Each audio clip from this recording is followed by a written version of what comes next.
Le public, c'est des hommes, des femmes, des adolescents, parfois des enfants. Moi, sur mon site, j'ai mis à partir de 10 ans, mais ça m'arrive d'accepter des enfants de 8 ans, et ça, quand ils ont moins de 10 ans, en présence de leurs parents, de leur père ou de leur mère. Ils sont là. Parfois, je les mets un peu de côté en disant, ton père, ton papa ou ta maman n'est pas là, n'est-ce pas?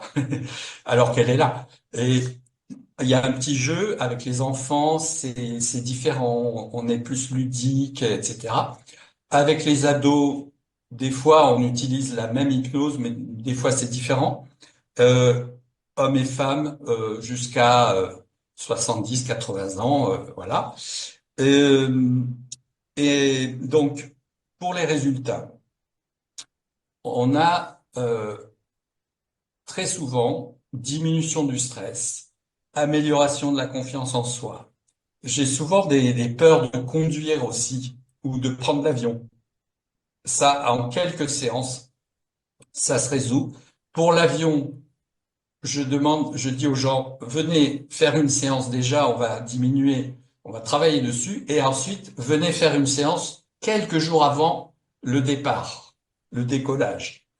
Et je leur fais imaginer, je pensais à une jeune, là, elle aimait dessiner. Ok, je l'ai fait vivre une séance d'hypnose en train de prendre l'avion où elle dessinait pendant tout le voyage.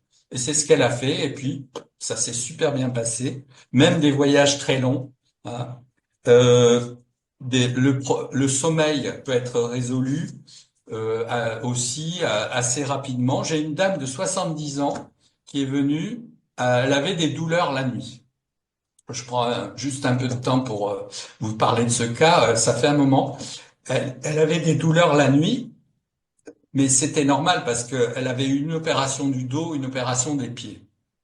Donc elle avait mal à ces deux endroits. Et elle avait pris l'habitude, donc ça l'a réveillée. Elle avait pris l'habitude. Et en se réveillant, qu'est-ce qu'elle faisait? Elle ouvrait son frigo.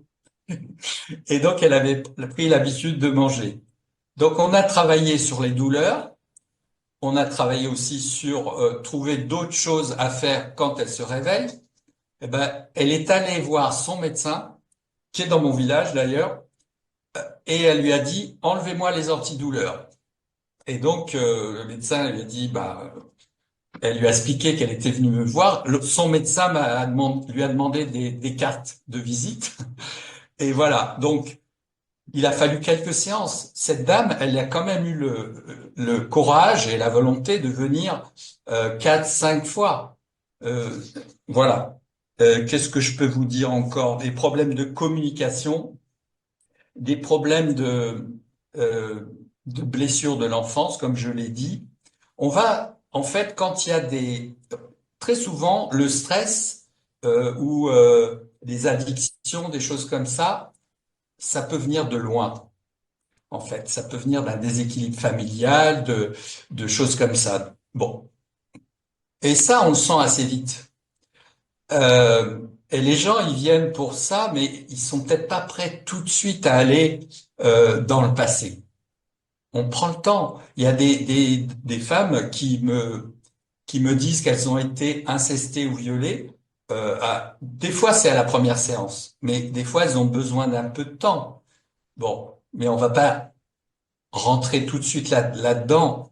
Il faut que la relation de confiance soit bien installée, que la personne se sente en confiance. Et quand il y a ce genre de choses à traiter du passé, on va d'abord, il y a un plan de traitement en fait. C'est un plan de traitement des traumatismes complexes parce que les traumatismes peuvent être étalés, répétés, etc. et datés de l'enfance. D'ailleurs, on appelle ça des traumatismes du développement. Hein, ça vraiment, ça atteint le système nerveux et, et, euh, et donc on va travailler, avant d'aller dans le passé, on va d'abord travailler dans le présent.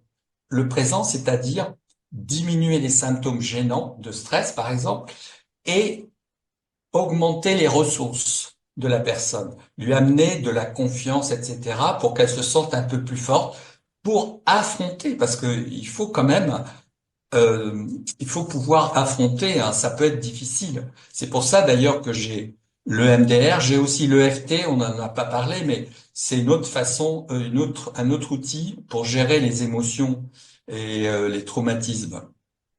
Et donc, on fait le présent une fois qu'une, deux, trois séances, mais c'est assez rapide. Et ensuite, quand la personne est prête, on va dans le passé. On utilise des techniques pour revivre les choses autrement, pour que la personne cède elle-même, réponde à ses besoins de l'enfant. On peut vraiment faire des choses incroyables, comme ce qu'on appelle du reparentage, réempreinte de la matrice, etc. J'en ai parlé. Et ensuite, la personne se sent mieux. Et là, on a fait présent, on a fait passé, on va dans le futur. Parce en hypnose, on peut voyager dans le temps. C'est ça qui est extraordinaire. Ah oui, je n'ai pas parlé, mais je fais aussi pas mal de séances debout, ou une partie de séance, où la personne, elle va être attirée par son double parce que elle veut devenir cette personne.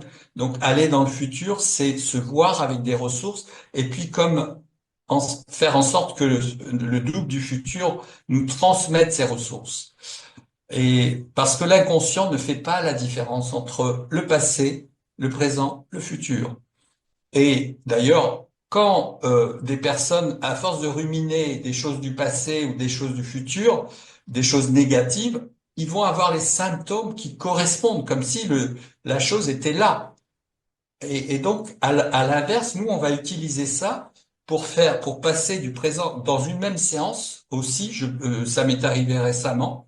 J'ai fait voyager la personne dans le passé, travailler sur le passé, le présent et puis le futur. Et maintenant, c'était le double du futur qui lui donnait ses ressources. Vous voyez? Donc, il y a plein de façons de travailler. Et ce que je voulais dire aussi, c'est très important, c'est que chaque séance est différente. Ça fait 10 ans que je fais ça. J'ai jamais fait deux séances pareilles.